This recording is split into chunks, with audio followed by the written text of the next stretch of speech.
Assalamualaikum student, this is Mohammad Suleman, your aptitude teacher. तो students, मैं आपको इस वीडियो के अंदर जो है मॉक टेस्ट जो है सॉल्व करवाने वाला हूं। और इस वीडियो के अंदर जो है मैं आप लोगों को मैथमेटिक्स के 20 एमसीक्यू जो है सॉल्व करवाऊंगा। और ये एमसीक्यू जो है आपके टेस्ट के हवाले से बहुत ही इंपॉर्टेंट एमसीक्यूज है। आपने इनकी लाजमी जो है प्रैक्टिस करनी है। तो एमसीक्यूज हमारे पास यहाँ पे सबसे पहला क्या लिखा हुआ है, इफ इक्वेशन ऑफ पैराबोला। आपके पास यहाँ पे भाई इक्वेशन गिवन है पैराबोला की, ठीक है। तो आपको क्या फाइंड आउट करना है, आपको वर्टेक्स और फोकस को फाइंड आउट करना है, सही है भाई। तो हम लोग यहाँ पे सॉल्व करते हैं अपना MCQ number 1, y square is equal to -12x। अब आपके पास जो जनरल इक्वेशन है पैराबोला की, आपने उसके साथ जो है कंपेयर करना है, ठीक है। तो वो आपके पास क्या होगी, y square is equal to -4ax। ये आपके पास जनरल इक्वेशन आ गई, सही है भाई। अब यहां से आपने a की वैल्यू निकालनी है। जब आपने a की वैल्यू निकाली कंपेयर करके, तो आपके पास a की वैल्यू क्या निकल के आएगी भाई, आपके पास 3 निकल के आ जाएगी। 3 किससे आया, 4a इज इक्वल टू 12 हो गया, और a की वैल्यू क्या आ गई आपके पास, 3 आ गई, ठीक है भाई। अब इसका जो वर्टेक्स है वो होगा 0,0। उसकी वजह क्या है, ये आपके पास किसमें, ओरिजिन में, ठीक है। अगर आप अपने ऑप्शन देखो, option A B C D, इन चारों के अंदर वर्टेक्स जो है वो 0,0 दिया हुआ है। सारी बात यहाँ पे है फोकस की। अब फोकस किस तरह लिखना है आप लोगों ने, उसको देख लेते हैं। फोकस का फॉर्मूला आप लोगों के लिए क्या बन जाएगा इस केस के अंदर, -a,0। ये फॉर्मूला बनेगा आपके लिए, ठीक है भाई। अब यहाँ पे आपके पास a की वैल्यू क्या है, 3 है, तो क्या हो जाएगा -3,0 आपके पास हो जाएगा। तो यहाँ पे आपके पास जो राइट आंसर है वो है ऑप्शन बी, ठीक है भाई। अब मैं इस सवाल के अंदर थोड़ी सी चेंजिंग करता हूँ, ठीक है। आपके पास अगर इक्वेशन गिवन होती x स्क्वायर -12y, तो फिर उस केस के अंदर फोकस क्या होता आपके पास, 0,-3 होता, ठीक है भाई। उस वक्त आपके पास ऑप्शन ए जो है आपका राइट आंसर होता। आगे हम बात करेंगे एमसीक्यूज नंबर 2 की। इसके अंदर आपका ट्रिग्नोमेट्री का एमसीक्यूज लिया गया है, tangent A plus cot A is equal to dash, ठीक है भाई। सॉल्व करते हैं इसको यहाँ पे, एमसीक्यूज नंबर 2। तो भाई यहाँ पे आपने जो फॉर्मूला अप्लाई करना है वो टेंजेंट का करना है, और यहाँ पे आपने कॉट का फॉर्मूला अप्लाई करना है। तो फॉर्मूला क्या होता है, sine A divide by cos A, ये आपने टेंजेंट का फॉर्मूला अप्लाई कर दिया। और साथ में आपने जो है कॉट का फॉर्मूला अप्लाई करना है, जो क्या होता है cos A divide by sine A. यहां तक करने के बाद अब हमने जो है यहाँ पे एलसीएम लेना है, ठीक है।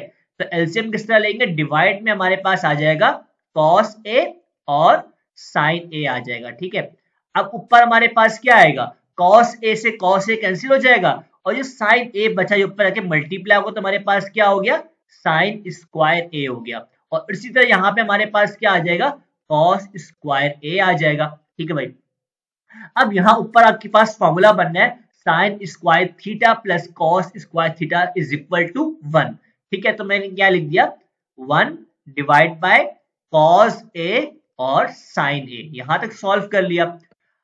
अब यहाँ पे क्या करना है आप लोगों को, नीचे आप लोगों ने फॉर्मूला बनाना है, किस चीज का बनाना है भाई, साइन 2 थीटा का फॉर्मूला। वो किसके बराबर होता है, 2 साइन थीटा और कॉस थीटा के बराबर होता है। अब यहाँ पे हमारे पास सिर्फ और सिर्फ 2 की कमी है। अगर मैं 2 से डिवाइड भी करवाऊं और मल्टीप्लाई भी करवाऊं, तो मेरे पास नीचे डिनोमिनेटर के अंदर ये फॉर्मूला बन चुका है, ठीक है। तो मेरे पास क्या आ जाएगा, 2 डिवाइड बाय 2 साइन थीटा और कॉस थीटा आ जाएगा, ठीक है भाई।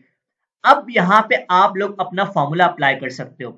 किस तरह करोगे, 2 डिवाइड बाय आपने लिख दिया साइन 2 थीटा लिख दिया, और हमारे पास जो आंसर आएगा 1 अपॉन साइन 2 थीटा किससे बराबर होता है, कॉसेक 2 थीटा के बराबर होता है, सही है भाई। अब यहाँ पे आपके पास ऑप्शन बी राइट आंसर है। यहाँ पे जो है भाई 2 मिस किया हुआ है, ठीक है भाई। तो यहाँ पे हम लोग थीटा नहीं लिखेंगे, यहाँ पे हम लोग ए लिखेंगे, ठीक है भाई। आपको यहाँ पे एंगल जो है ना ए की फॉर्म में दिया हुआ है। आपको एमसीक्यू समझ में आ गया। आगे हम सॉल्व करेंगे एमसीक्यू नंबर 3। बहुत ही सिंपल एमसीक्यू है। यहाँ पे आपके पास इक्वेशन गिवन है, is divided x plus 2 then the remainder is dash. तो भाई आपने क्या करना है, x plus 2 is equal to 0 कर देना है, और आपके पास x की वैल्यू जो है -2 निकल के आ जाएगी। अब -2 जो है ना आपने इक्वेशन के अंदर पुट कर देना है, ठीक है भाई। अगर मैं -2 पुट करता हूं, उसके बाद ऊपर क्या लिखा है, पावर क्यूब है, तो मैंने क्यूब लिख दिया, प्लस 3 इंटू -2 लिख दिया, और यहाँ -2 जो है मेरे पास वैसे ही आ गया। अब सॉल्व करो उसको, क्या हो जाएगा, -2 पावर जो क्यूब होती है आपके पास, तो क्या हो जाएगा, -8 हो जाएगा। यहाँ 3 मल्टीप्लाई बाय -2 क्या हो जाएगा, -6 हो जाएगा, और -2 आपके पास यहां से आ गया। सॉल्व किया तो आंसर क्या आया, -16। तो हमारे पास यहाँ पे ऑप्शन डी जो है इसका राइट आंसर है, ठीक है। आगे हम बात करेंगे एमसीक्यूज नंबर 4 की। इसके अंदर क्या आपसे बोला जा रहा है, इन द बाइनोमियल एक्सपेंशन, आपके पास हमें बाइनोमियल की एक्सपेंशन दी हुई है, ठीक है। ये किस तरह लिखा है, मैं आपको यहाँ पर लिख के दिखाता हूँ, 1 + 1/4 पावर n, ठीक है। और सवाल में क्या बोला जा रहा है कि अभी सेकेंड और थर्ड टर्म जो है आपस में बराबर है, आपको जो है यहाँ पे n की वैल्यू जो है फाइंड आउट करनी है। आपको सवाल में बोला जा रहा है T2 = T3, ठीक है भाई, ये कंडीशन गिवन आपको, second and third terms are equal. अब आप लोगों ने एक फॉर्मूला पढ़ा होगा, TR+1 = NCR A power n-r और B पावर r, ये फॉर्मूला आप लोगों ने पढ़ा होगा। तो आपके पास क्या होगा, A + B पावर n, इस तरह की टर्म मौजूद होगी बाइनोमियल एक्सपेंशन की। अब यहां में इस केस के अंदर हमारे पास A की वैल्यू क्या है, 1 है, और B की वैल्यू हमारे पास क्या है, 1/4 है। तो अब यही जो फॉर्मूला है मैं T2 के लिए अप्लाई करूंगा और T3 के लिए अप्लाई करूंगा, ठीक है। इसका क्या मतलब हुआ, मेरे पास T R की वैल्यू क्या हो जाएगी, 1 हो जाएगी, क्योंकि मैं जब 1 + 1 करूंगा तभी मेरे पास 2 आएगा ना। तो R की वैल्यू मेरे पास क्या आ गई, 1 आ गई, और इस केस के अंदर मेरे पास R की वैल्यू क्या आ जाएगी, 2 आ जाएगी। तो T2 + 1 मैंने कर दिया। अब इसके करने के बाद मेरे फॉर्मूला अप्लाई करूंगा, तो NC R की जगह मैं क्या पुट करूंगा, ये 1 पुट करूंगा, ठीक है, मैंने 1 पुट कर दिया।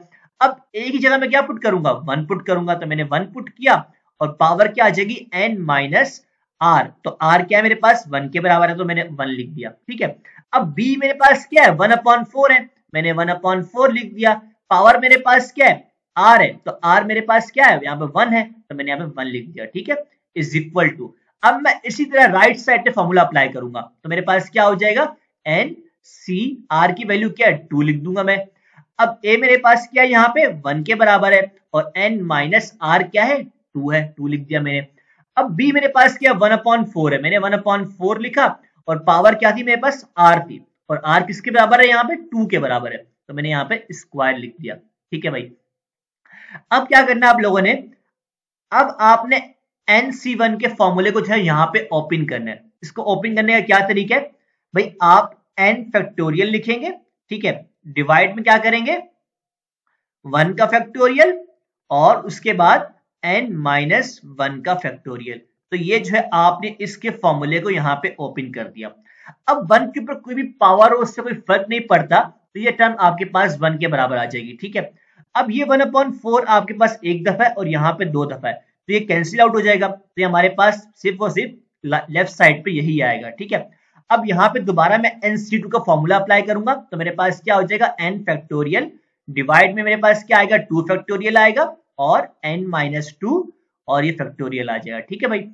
अब यहाँ पे दोबारा एक केस आपके पास 1 की पावर है, तो 1 ही रह जाएगा, और यहाँ हमारे पास क्या बच जाएगा, 1/4 बच जाएगा, ठीक है भाई। इतना सॉल्व करने के बाद ये आपके पास कैंसिल आउट हो गया दोबारा से, ठीक है। 1 का फैक्टोरियल क्या होता है, 1 के बराबर ही होता है, और 2 का फैक्टोरियल क्या होता है, वो भी 2 ही होता है, ठीक है भाई।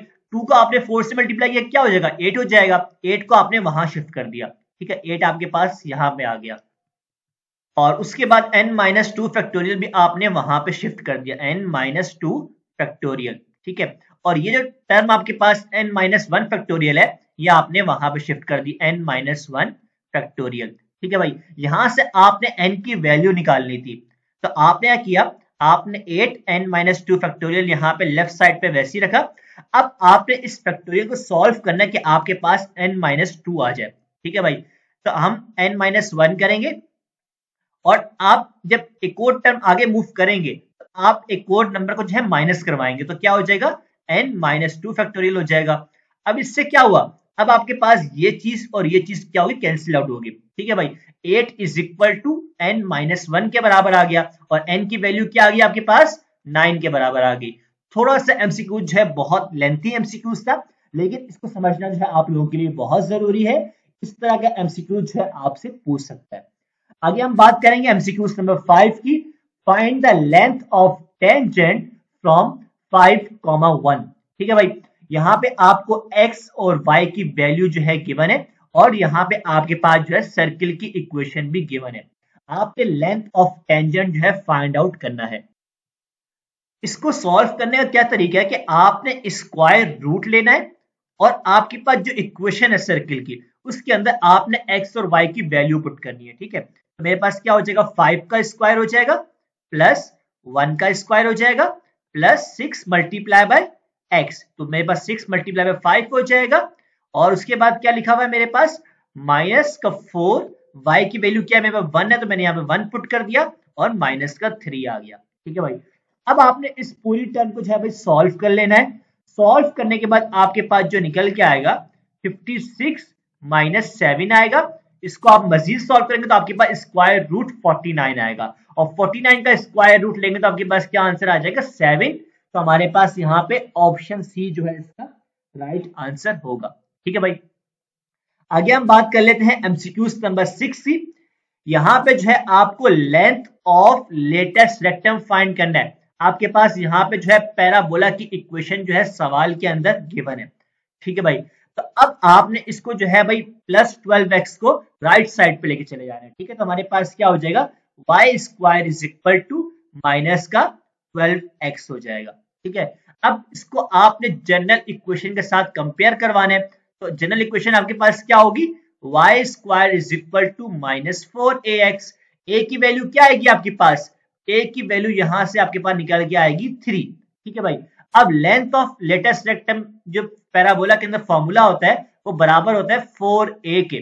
ठीक है भाई, तो आपने a की वैल्यू यहां पे पुट की 3, तो आपके पास क्या हो जाएगा, 4 multiply by 3 is equal to 12 हो जाएगा। तो यहाँ पे हमारे पास ऑप्शन ए जो है इसका राइट आंसर है। एमसीक्यूज नंबर 7 को समझना बहुत जरूरी है क्योंकि यहाँ पे आपको वर्ड गिवन है। ठीक है, तो ये वर्ड को चेंज भी करके दे सकता है। अगर आपने एमसीक्यूज को समझा हुआ होगा, आपके पास वो कोई भी वर्ड दे दे तो आप इसको सॉल्व कर सकते हैं। आपको क्या बताना है कि how many different arrangement can be made by using all the letters of the word. ठीक है भाई, सबसे पहले आपने काउंट करना है कि इस वर्ड के अंदर कितने लेटर मौजूद है। तो टोटल हमारे पास कितने लेटर है, 7 लेटर है। ठीक है भाई, इसके बाद आपने क्या करना है, आपने देखा भाई यहाँ पे आर जो है ना 2 दफा आ रहा है। ठीक है भाई, तो मैंने यहाँ पे नोट कर लिया अपने पास कि मेरे पास 2 दफा जो है आर आ रहा है। ठीक है, अब मेरे पास यहाँ पे ए कितनी दफा आ रहा है, ए भी मेरे पास 2 दफा आ रहा है। उसके अलावा मेरे पास सारे नंबर जो है एक ही दफा लेटर आ रहे हैं। ठीक है, अगर मैं बात करूं एन की, वो भी एक दफा आया है, जी की बात करूं तो वो भी एक दफा आया है, ई की बात करूं तो वो भी एक दफा आया है। ठीक है भाई, फॉर्मूला क्या कहता है हमारे पास, इज इक्वल टू, आपने ऊपर जो है टोटल नंबर ऑफ लेटर्स लिखने हैं। ठीक है, तो मेरे पास क्या हो जाएगा 7 और साथ में क्या लिख दूंगा, फैक्टोरियल लिख दूंगा। अब डिवाइड में क्या करना है, आपने डिवाइड में आपने वो लिखना है जो आपके पास 2 दफा या 3 दफा 4 दफा 5 दफा जो लेटर आया होगा। अब आर आपके पास कितने दफा आया, 2 दफा आया, तो आपने 2 फैक्टोरियल लिख दिया। अब ए भी आपके पास 2 दफा आया तो आपने क्या लिख दिया, 2 फैक्टोरियल लिख दिया। अब आपने इसको सॉल्व करना है। भाई फैक्टोरियल को सॉल्व करने का क्या मतलब होता है कि आप देखो अभी 7 आपके पास, आपने सॉल्व करना है विदाउट कैलकुलेटर, तो आप इसको 1 तक लेके जाओगे। ठीक है, मतलब क्या होगा, 7 multiply by 6 multiply by 5 multiply by 4 multiply by 3 multiply by 2 multiply by 1। अब आपके पास जो फैक्टोरियल का साइन खत्म हो जाएगा। ठीक है भाई, और डिवाइड में आपके पास 2 का फैक्टोरियल क्या होता है, 2 ही होगा, क्योंकि जाहिर सी बात है जब इसको आप 1 की तरफ लेके जाओगे 2 मल्टीप्लाई बाय 1 क्या हो जाएगा, 2 हो जाएगा। डिवाइड में 2 आ गया और ये भी 2 आ गया आपके पास। अब इसको कैंसिल आउट करना है आपने, ये 2 से ये 2 क्या हो गया, कैंसिल हो गया। और इसी तरह हमारे पास ये 2 से क्या हो जाएगा, 2 1 द 2 और 2 2 द 4 हो गया। ठीक है भाई, अब इसको आपने सबको मल्टीप्लाई कर देना है, तो आपके पास जो आंसर निकल के आएगा वो आपका राइट आंसर होगा। ठीक है भाई, इसको सॉल्व करो, सॉल्व करने के बाद जो आपका आंसर निकल के आएगा वो किसके बराबर होगा?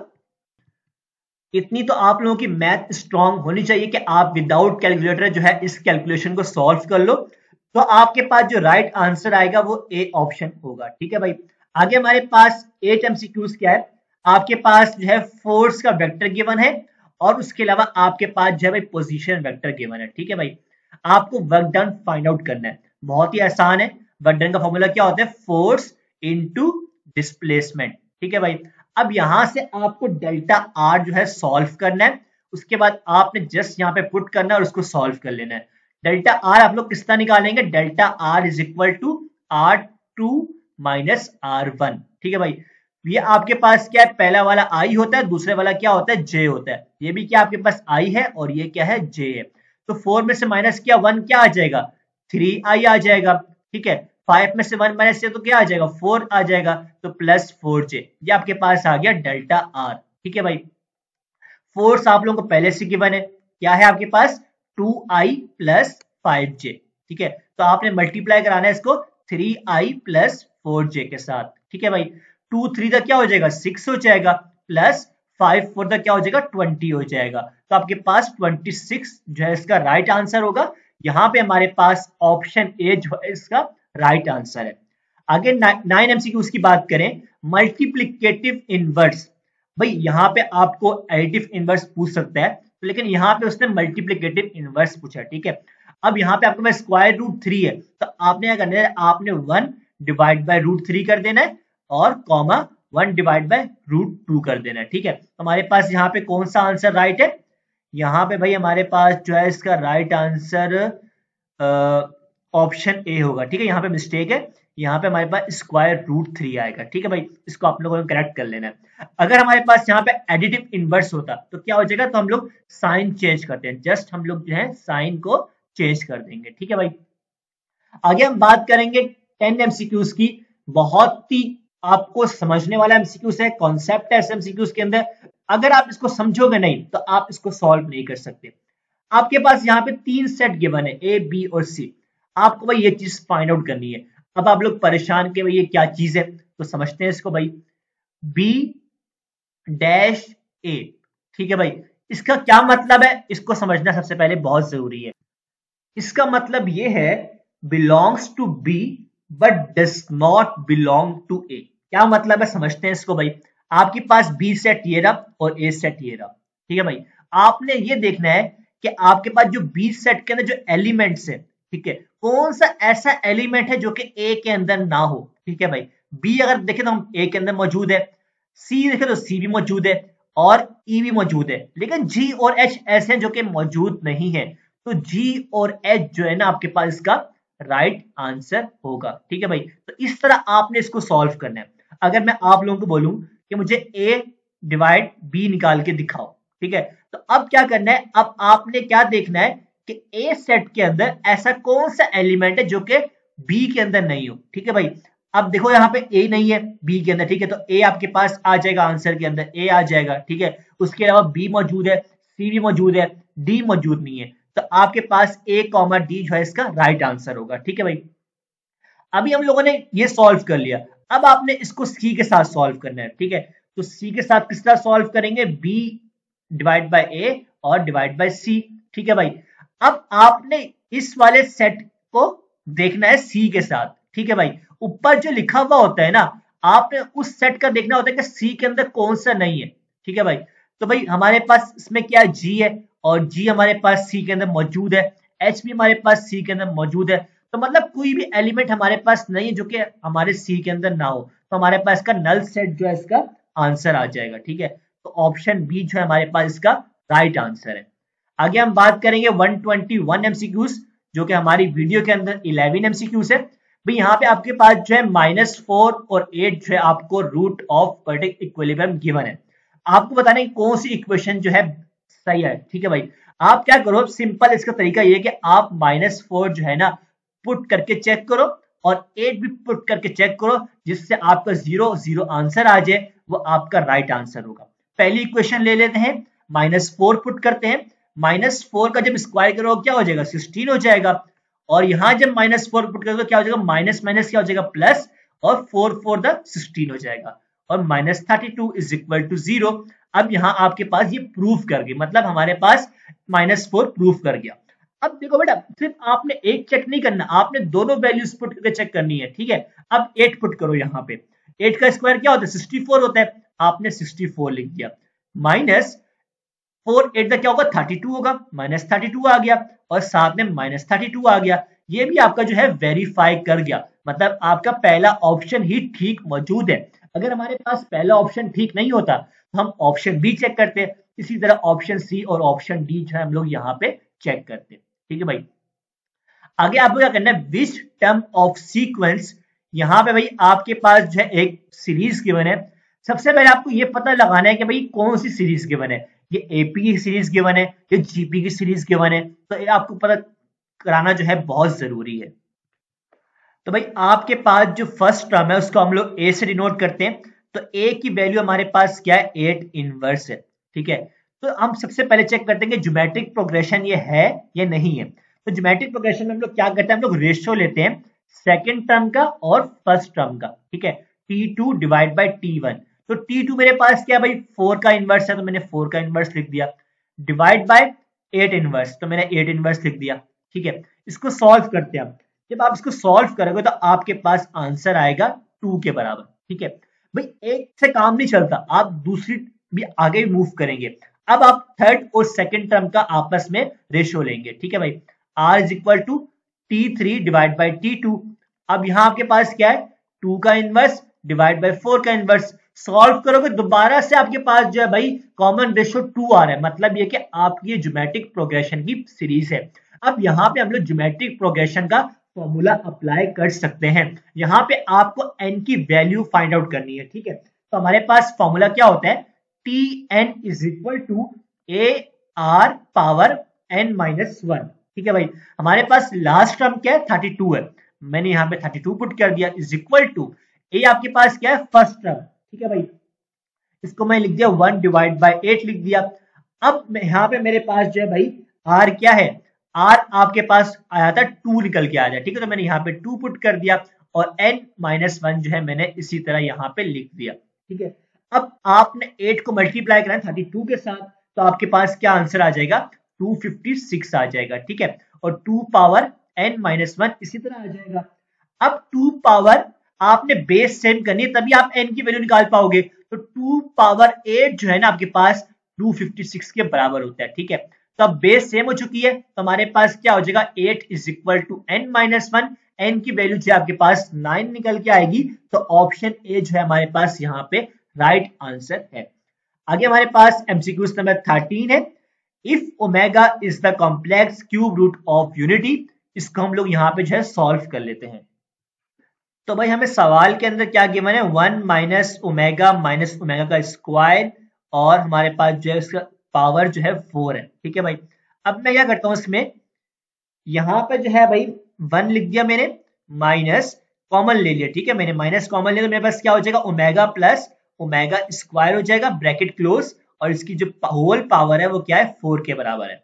अब आप लोगों ने पढ़ा था कि 1 प्लस ओमेगा स्क्वायर क्या होता है 0 के बराबर होता है, लेकिन मैंने यहाँ पे ओमेगा प्लस ओमेगा स्क्वायर की वैल्यू निकालनी है, तो मेरे पास क्या आ जाएगी -1 के बराबर आ जाएगी, ठीक है भाई। अब -1 जो है मैं यहाँ पे पुट करूंगा 1 माइनस ब्रैकेट के अंदर भी -1 आ जाएगा और पावर क्या है मेरे पास 4 है, माइनस माइनस क्या होगा प्लस हो जाएगा, 1 + 1 2 हो जाएगा, तो 2 की पावर 4 इज इक्वल टू 16 आपके पास जो है राइट आंसर होगा। तो ऑप्शन सी जो है यहाँ पे हमारे पास राइट आंसर होगा। एमसीक्यू नंबर 14 जो हमारे पास यहाँ पे बहुत ही लेंथी एमसीक्यू इन लोगों ने यहाँ पे ऐड किया हुआ है। यहाँ पे आपको सवाल ने बता दिया कि आपके पास ज्योमेट्रिक प्रोग्रेशन की सीरीज है और फर्स्ट टर्म की वैल्यू भी गिवन है, आपके पास Sn की वैल्यू भी गिवन है और यहाँ पे आपके पास लास्ट टर्म की वैल्यू भी गिवन है। आपको n और r की वैल्यू जो है फाइंड आउट करनी है। आपको पता है कि भाई आपके पास ज्योमेट्रिक प्रोग्रेशन के अंदर सीरीज होती है a का स्क्वायर और ar क्यूब, ये आपके पास ज्योमेट्रिक प्रोग्रेशन की सीरीज होती है, ठीक है। फॉर्मूला आपके पास क्या होता है AR पावर n-1, ये हम लोगों ने अभी पहले यूज भी किया पिछले सवाल के अंदर, इज इक्वल टू आपके पास जो लास्ट टर्म होती क्या है 448, तो आपने 448 जो है यहाँ पे पुट कर दिया। ठीक है भाई, ए की वैल्यू आपको पता है किसके बराबर है, 7 के बराबर है, तो आपने 7 को डिवाइड करवा दिया, r power n minus 1 is equal to 448 divide by 7। ठीक है, अब यहाँ पे जब इसको सॉल्व करोगे तो आपके पास जो आंसर आएगा वो 64 के बराबर आएगा। ठीक है, तो मेरे पास क्या आ गया, r power n minus 1 is equal to 64। यहां तक हो गया। अब देखो भाई, आपने इस पावर को जो है ब्रेक करना है। ठीक है, तो मेरे पास क्या हो जाएगा, r पावर n हो जाएगा इंटू r पावर माइनस 1 हो जाएगा इज इक्वल टू 64 हो जाएगा। ठीक है, अब इस r को मैं क्या करूंगा, यहाँ नीचे डिवाइड करवा दूंगा। ठीक है, मतलब यहाँ इसको राइट साइड पे लेके आऊंगा। ठीक है, तो मैं R N is equal to 64 divide by R negative का आएगा। ठीक है, इसको ऊपर लेके जाऊंगा, क्या हो जाएगा, ये पॉजिटिव का हो जाएगा। R N is equal to 64 R आ चुके हैं। अब मुझे n की वैल्यू निकालने के लिए या फिर r की वैल्यू निकालने के लिए किसी एक वैल्यू का पता होना बहुत जरूरी है। उसके लिए मैंने क्या करना है, यहाँ पे आप लोग देखो कि आपको एस एन की वैल्यू गिवन है, आप उसकी हेल्प से जो है भाई इसको सॉल्व करेंगे। फॉर्मूला हमारे पास क्या है, S N is equal to A into R power N minus 1 divide by R minus 1। ठीक है, एस एन की वैल्यू आप लोगों ने यहाँ पे पुट कर देनी है, 889 के बराबर है। तो मैंने यहाँ पे 889 इज इक्वल टू ए की वैल्यू आपको पता है कि 7 के बराबर है, मैंने 7 लिख दिया। आर एन की वैल्यू में यहाँ पे लिखी हुई 64 आर मैंने यहाँ पुट किया, माइनस 1 लिख दिया। ठीक है, डिवाइड में मेरे पास क्या है, आर माइनस 1, तो मैंने आर माइनस 1 जो है इस तरह यहाँ पे लिख दिया। ठीक है, अब आपने 7 को जो है भाई 889 से डिवाइड करवाओगे तो आपके पास आंसर आएगा 127। तो यहाँ 127 आ गया। अब r माइनस 1 को मैंने वहां भेज दिया, r माइनस 1 हो गया is equal to 64 r minus 1। ठीक है, यहां तक समझ में आ गया।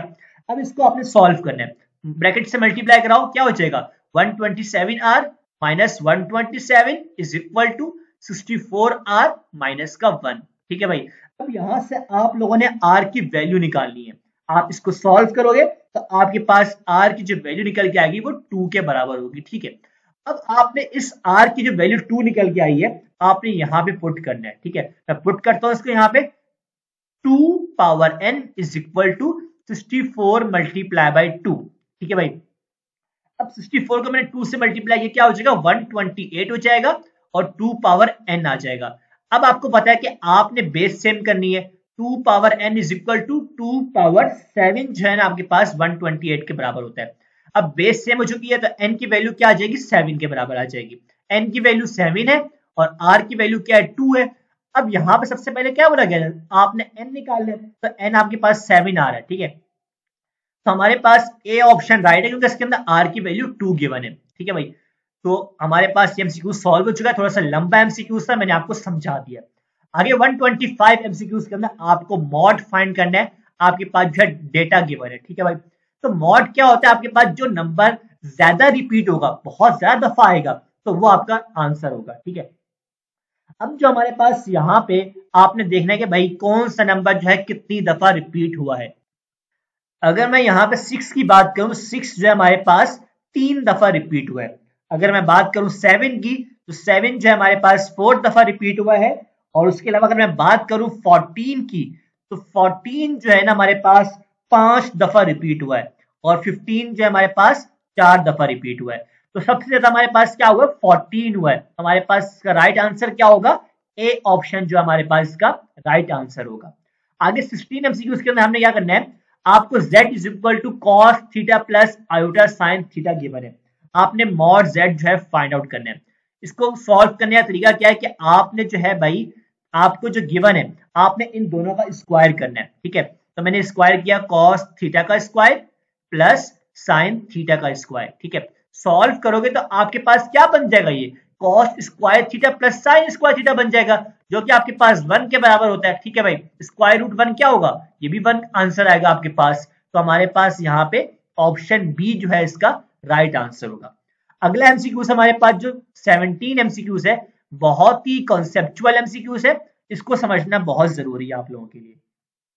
50 students studying both math and English क्या बोला जा रहा है आपसे कि भाई 50 स्टूडेंट ऐसे हैं जो कि मैथ और इंग्लिश दोनों पढ़ते हैं, मैथ एंड इंग्लिश दोनों पढ़ रहे हैं, ठीक है भाई। उसके बाद बोला जा रहा है 90 स्टूडेंट्स स्टडी आइदर मैथ और इंग्लिश, ठीक है भाई। अब ये 90 स्टूडेंट आपसे बोले गए हैं ना, ये आपके पास टोटल नंबर ऑफ स्टूडेंट है। क्या है? टोटल नंबर ऑफ स्टूडेंट, ठीक है भाई। आगे क्या बोला जा रहा है? If 25 studying English but not math, 25 बच्चे ऐसे हैं जो कि सिर्फ और सिर्फ क्या कर रहे हैं? इंग्लिश पढ़ रहे हैं और मैथ नहीं पढ़ रहे, बट नॉट मैथ, ठीक है भाई। आपको बताना क्या है कि आपको बताना है कितने नंबर ऑफ स्टूडेंट होंगे जो कि सिर्फ मैथ पढ़ते, इंग्लिश नहीं पढ़ते, ठीक है भाई। आपको यहाँ पे तो बताया था कि इंग्लिश पढ़ते हैं लेकिन मैथ नहीं पढ़ते। आपसे पूछ क्या रहे कि मैथ पढ़ते हो लेकिन इंग्लिश नहीं पढ़ते हो, तो उनकी तादाद बतानी है आपने। सॉल्व किस तरह करोगे भाई? टोटल में से आपने माइनस कर देना है जो वो बच्चे जो दोनों सब्जेक्ट पढ़ रहे हैं, वो कितने हैं? 50 है। और जो सिर्फ इंग्लिश पढ़ रहे वो कितने हैं? 25 है। अब इसको सॉल्व करोगे तो आपके पास क्या आंसर आएगा? 15 आएगा। तो 15 स्टूडेंट आपके पास ऐसे हैं जो सिर्फ मैथ पढ़ रहे, इंग्लिश नहीं पढ़ रहे, ठीक है भाई। आगे हमारे पास 18 MCQs है। इन एन HP आपके पास जो है भाई हार्मोनिक प्रोग्रेशन है और 12th term T12 is equal to 1/5 के बराबर है और 19 टर्म जो है आपके पास 3/22 के बराबर है।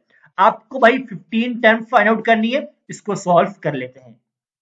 तो भाई आपको ये बात पता होगी कि जब हम लोग हार्मोनिक प्रोग्रेशन सॉल्व करते हैं तो हम इसको AP की फॉर्म में कन्वर्ट करते हैं, ठीक है। तो T12 मेरे पास क्या हो जाएगा भाई? 5 के बराबर हो जाएगा, ठीक है, क्योंकि हम इसको उलट कर देते हैं, ठीक है। और T19 जो है मेरे पास क्या हो जाएगा? 22 डिवाइड बाई 3 हो जाएगा, ठीक है। अब इसको सॉल्व क्या करेंगे हम लोग? A प्लस 11D हो जाएगा इज इक्वल टू 5 और A plus 18D is equal to 22 divide by 3 हो जाएगा, ठीक है। अब इसको सॉल्व करने के बाद यहां से आप लोगों ने D की वैल्यू निकालनी है। D की वैल्यू निकालोगे और जो D की वैल्यू निकल के आएगी आप इसको पुट करके यहां से आप लोग A की वैल्यू भी निकाल लोगे। आपके पास D और A की वैल्यू जो है यहां से आ जाएगी, ठीक है। 15 टर्म फाइंड करनी, इसका मतलब क्या है? A प्लस 14D आपके पास होगा, ठीक है। A की वैल्यू पुट करोगे और D की वैल्यू पुट करोगे, जो आपके पास आंसर आएगा वो 15 टर्म का होगा, ठीक है भाई। आप जब इसको सॉल्व करोगे आपके पास जो 15 टर्म निकल के आएगी, इसका आंसर मैं आप लोगों को बता देता हूं, 18/3 निकल के आएगा, ठीक है भाई। अब इसको आपने HP की फॉर्म में कन्वर्ट कर लो, क्योंकि आपने सॉल्व AP के अंदर किया है, तो आप क्या कर दोगे? 3/18 कर दोगे, ठीक है। इसको मजीद भी सॉल्व करोगे तो आप देख रहे हो कि आपका आंसर राइट नहीं आ रहा, क्योंकि इस सवाल में मिस्टेक है। यहाँ पे अगर ये 15 को हम 5 टर्म कंसिडर करें, 5th टर्म कंसिडर करें, ठीक है, तो 5th टर्म में हमारे पास क्या हो जाएगा? A प्लस 4D हो जाएगा।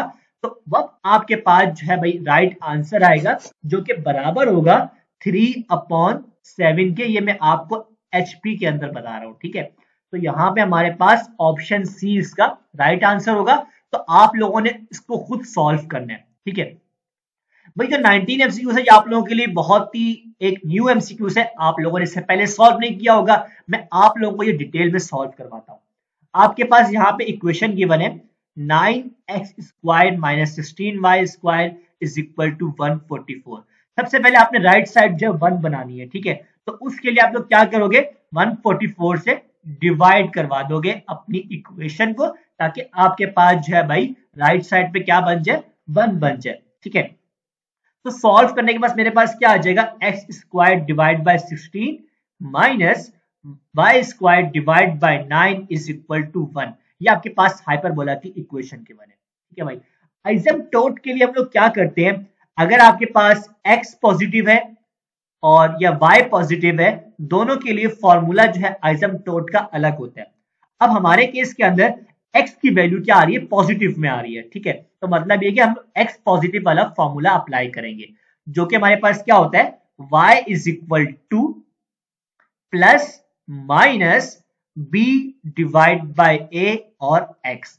ठीक है, ये हमारे पास क्या होगा जब हमारे पास x पॉजिटिव होगा। ठीक है, अब आप लोग बोलेंगे सर अगर y पॉजिटिव आ जाए तो फिर क्या फॉर्मूला होगा, तो उसके लिए फॉर्मूला होगा y is equal two plus minus a upon b x होगा जब आपके पास y पॉजिटिव आएगा। ठीक है, अभी हम लोग इस वाले को सॉल्व करेंगे। अब a और b की वैल्यू निकालनी है। ठीक है, तो आप जनरल इक्वेशन के साथ जो है कंपेयर कर लेंगे इसको, भाई बिल्कुल सिंपल है, आपने कंपेयर कर लिया। a की वैल्यू आपके पास क्या निकल के आएगी, 4 के बराबर निकल के आएगी, और b की वैल्यू आपके पास क्या निकल के आएगी, 3 निकल के आएगी। तो y प्लस माइनस आपके पास 3 अपॉन 4। ठीक है भाई, तो आपके पास यहाँ पे ऑप्शन सी जो है इसका राइट आंसर होगा। ठीक है, अगर यहाँ पे आपसे जो है भाई आपका y पॉजिटिव बनना होता है तो आपके पास जब बी ऑप्शन राइट होता है। ठीक है, आगे हमारे पास लास्ट एमसीक्यूज है जो कि अगेन एक लेंथी एमसीक्यूज आपके पास यहाँ पे आपको गिवन है और इसको हमने सॉल्व तो करना है, जाहिर सी बात है मॉक टेस्ट के एमसीक्यू से सॉल्व तो करना पड़ेगा। तो भाई यहाँ पे आपने टेंजेंट का फॉर्मूला अप्लाई करना है sine theta divide by cos theta. ठीक है, तो क्या हो जाएगा हमारे पास sine 3 pi by 2 minus alpha divide में क्या हो जाएगा cos 3 pi by 2 minus alpha. ठीक है, ऊपर आप लोगों ने क्या करना है साइन अल्फा माइनस बीटा, नीचे क्या करना है आपने कॉस अल्फा माइनस बीटा का फॉर्मूला अप्लाई करना है। अब आप लोगों को अगर याद नहीं है फॉर्मूला तो मैं आप लोगों को थोड़ा सा याद करवा देता हूं। Sine alpha minus beta is equal to sine alpha cos beta minus cos alpha sine beta, ये आपके पास फॉर्मूला है। इसी तरह अगर मैं बात करूं कॉस अल्फा माइनस बीटा की तो मेरे पास क्या होगा cos alpha cos beta plus sine alpha और साइन बीटा, ये फॉर्मूला आपके पास आ गया। ठीक है, अब अप्लाई कर दो यहाँ पे, अप्लाई करने से आपके पास क्या आ जाएगा, अल्फा आपके पास भाई 3 पाई बाय 2 है और बीटा आपके पास क्या है अल्फा के बराबर है इस केस के अंदर। ठीक है, तो मैंने यहाँ पे फॉर्मूला सिंपल अप्लाई कर रहा हूँ, तो आई होप आपको ये समझ में आ रहा होगा, बहुत ही सिंपल है, इतना मुश्किल नहीं है। ठीक है, इसी तरह आपने डिनोमिनेटर के अंदर अप्लाई कर देना है कॉस अल्फा माइनस बीटा का फॉर्मूला। ठीक है, कॉस 3 पाई बाय 2 और cos alpha plus sign 3 pi by 2 और साइन अल्फा। ठीक है, अप्लाई करने के बाद अब आपने 3 पाई बाय 2 की वैल्यू पुट करनी है। अब आप लोग बोलेंगे सर एंगल कैसे याद करें, तो भाई वीडियो का लिंक डिस्क्रिप्शन में मिलेगा जिसके अंदर मैंने आपको एंगल याद करने की शॉर्ट ट्रिक्स बताई हुई है। ठीक है, अब 3 पाई बाय 2 किसके बराबर होता है उसको पहले एक दफा देख लेते हैं। आप इसको डिग्री के अंदर लेके आओ। ठीक है, 180 डिवाइड बाय पाई, तो पाई से पाई कैंसिल हो गया, 2 बंदा 2 290 द 180, तो 90 को मल्टीप्लाई करोगे 3 के साथ तो आपके पास 270 डिग्री बनता है। ठीक है भाई, अब साइन 270 डिग्री क्या होता है -1 के बराबर होता है, साइन 270 डिग्री क्या होता है -1 होता है, और कॉस 270 डिग्री हमारे पास क्या होता है 0 के बराबर होता है। ठीक है भाई, अब पुट कर दो यहाँ पे इसको, यहाँ -1 होगा तो क्या हो जाएगा माइनस का कॉस अल्फा हो जाएगा और ये पूरी टर्म क्या हो जाएगी 0 के बराबर हो जाएगी। ठीक है, इसी तरह यहाँ भी ये पूरी टर्म क्या हो जाएगी 0 के बराबर हो जाएगी और यहाँ हमारे पास क्या निकल के आ जाएगा माइनस साइन अल्फा आ जाएगा। ठीक है, तो माइनस से माइनस कैंसिल और कॉस डिवाइड बाय साइन क्या होता है हमारे पास कॉट अल्फा, तो हमारे पास यहाँ पे ऑप्शन डी जो है इसका राइट आंसर होगा। तो यहाँ पे बच्चों मैंने आपको मॉक टेस्ट के 20 एमसीक्यू जो है सॉल्व करवा दिया मैथमेटिक्स के। अगर आप लोग बाकी सब्जेक्ट्स के चाहते हैं तो आप कमेंट सेक्शन के अंदर बताएं, हमारी वीडियो को लाइक करें, अपने दोस्तों के साथ शेयर करें, मैं आपके लिए मजीद इस तरह की वीडियोस अपलोड करता रहूंगा। Thank you for watching this video.